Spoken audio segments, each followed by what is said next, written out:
ব্যারাকপুর না জেলাতে 3টে রথ আছে, যেটা 100 বছরের উপরে, তার মধ্যে এটা 300 বছরের আছে পুরনো।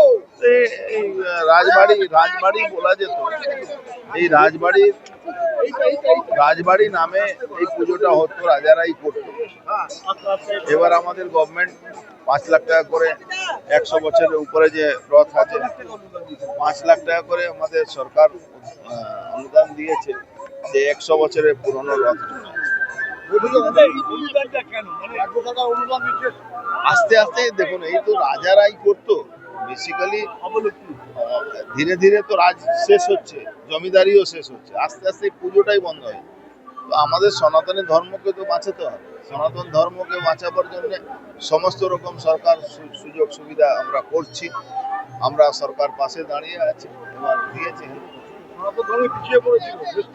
পিছিয়ে না, আস্তে আস্তে কি হচ্ছে, 60 বছর একটা শাসন চলেছে দেশে, যে শাসনটা সনাতনকে মিটিয়ে দেওয়ার চেষ্টা করেছিল, যাকে কংগ্রেস বলা যায়।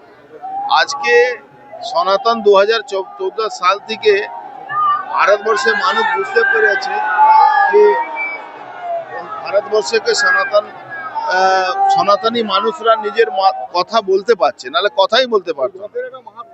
অনেক মাহাত্ম আছে। ভগবান জগন্নাথ, সুভদ্রা, আমাদের বলরাম, তাকে মাসি বাড়ি যান, এটা একটা পরম্পরা জানা উচিত। আমাদের সিলেবাসে আমাদের এই সাবজেক্টগুলো আনা উচিত। ধর্মের ব্যাপারে আগামী দিন আপনি দেখতে পারবেন, মানুষ ধর্মের ব্যাপারে নিশ্চিতভাবে জানে।